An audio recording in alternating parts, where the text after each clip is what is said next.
Allahumma barik wa salli wa sallim nahmadu nusalli ala rasulihil karim amma ba'. Bab solat khusyuk dan khudu'. Sayyidina Abu Qatadah radhiyallahu an meriwayatkan Rasulullah SAW bersabda, pencuri yang paling buruk ialah orang yang mencuri solatnya. Para sahabat radhiyallahu anhuma berkata, bagaimana dia mencuri solatnya? Baginda SAW menjawab, dia tidak menyempurnakan rukuk dan sujudnya, atau dia tidak meluruskan tulang belakangnya semasa dalam rukuk ataupun sujudnya. Musnad Ahmad, Tabarani, Majmu' Zawaid. Sayyidina Abu Qatadah radhiyallahu an meriwayatkan bahawa Nabi SAW bersabda, pencuri yang paling buruk ialah orang yang mencuri solatnya. Para sahabat radhiyallahu anhuma berkata, bagaimana dia mencuri solatnya? Baginda SAW menjawab, dia tidak menyempurnakan rukuk dan sujudnya, atau dia tidak meluruskan tulang belakangnya semasa dalam rukuk ataupun sujudnya. Musnad Ahmad, Tabarani, Majmu' Zawaid. Sayyidina Abu Darda radhiyallahu an meriwayatkan bahawa sesungguhnya Rasulullah SAW bersabda, perkara pertama yang diangkat pada umat inilah khusyuk dalam solat, sehingga kamu tidak akan mendapati seorang pun yang khusyuk dalam kalangan mereka. Tabarani, Majmu' Zawaid.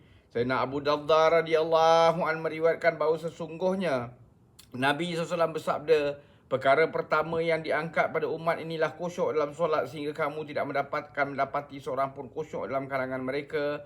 Tabarani, Majmu' Zawaid.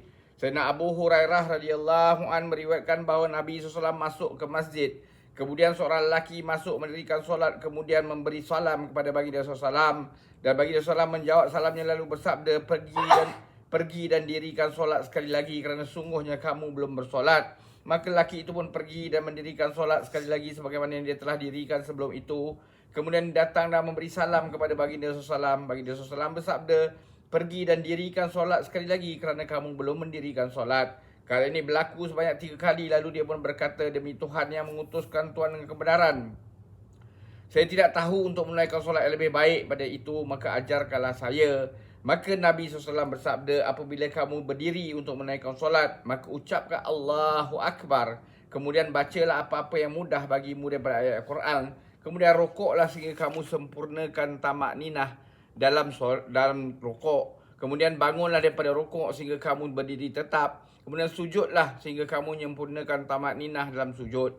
Kemudian bangunlah daripada sujud sehingga kamu mensempurnakan tamak ninah dalam duduk antara dua sujud, dan lakukan demikian dalam solat kamu keseluruhannya. Bukhari.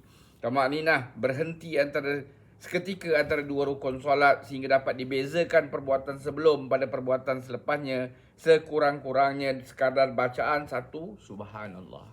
Semoga Allah SWT bagi kita taufik untuk kita ambil iktibar, amalkan dan sampaikan. Subhanallahi wa bihamdihi, subhanakallahumma bihamdika, asyhadu an la ilaha illa anta, astaghfiruka wa atubu ilaik. Subhana rabbika rabbil izzati amma yasifun wa salamun alal mursalin walhamdulillahi rabbil alamin. Taqabbalallah.